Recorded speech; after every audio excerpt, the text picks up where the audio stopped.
ఈరోజు మనము హైదరాబాద్ రామంతపూర్ ఏరియాలో వాస్తు విజిట్కి వచ్చామండి. ఇక్కడ ఇంట్లో ప్రధానంగా 2 వాస్తు దోషాలను మనం పసిగట్టడం జరిగింది. దానివలన వీళ్ళు చాలా ఇబ్బంది కూడా పడ్డారు. ఈయన అనంత్ గారు అని. చెప్పండి సార్, మీరు ఎట్లాంటి ఇబ్బందులు పడ్డారు ఇంట్లో? మాకు యాక్చువల్లీ హెల్త్ ఫైనాన్షియల్ ఇష్యూస్ వచ్చినాయి ఇల్లు కట్టిన 1 year తర్వాత. సో అందుకని శాస్త్రి అని పిలిచాము రెమెడీస్ కోసం అని.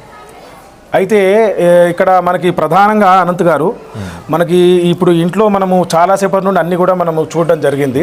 ప్రధానంగా మనము ఫైండ్ అవుట్ చేసింది ఏంటంటే, ఇది ఇల్లు మెయిన్ ఎంట్రన్స్ అండి, ఇది గడప. ఇప్పుడు మనం ఇలా గడప దాటి తీరా వచ్చి మన కాలు అనేది సంపు మీద పడుతుంది. ఇక యాక్చువల్లీ సంపు కనిపిస్తుందా? ఈ సంపు ఇక్కడ నుండి ఇక్కడ దాకా ఉండడం జరిగింది. కాబట్టి అటు గేట్ వైపు చూపినానా, అటు మెయిన్ ఎంట్రన్స్ నుండి లోపలికి వచ్చిన సంపు పై నుండే నడక అవుతుంది. ఇంకా ఇంటి నుండి డైరెక్ట్గా స్టెప్ వేయడమే సంపు పైన వేస్తున్నాం. ఇలా ఉండడం వల్ల ఏమైపోతుందంటే మొత్తం అంతా బొందలో పడ్డట్టుగా పరిస్థితి ఉంటుంది. ఏం సార్, మీకు అదే విధంగా జరుగుతుంది? ఫైనాన్షియల్ పరంగా చూసినా ఏ విధంగా అయినా నష్టమే తప్ప లాభం అనేది జరిగింది.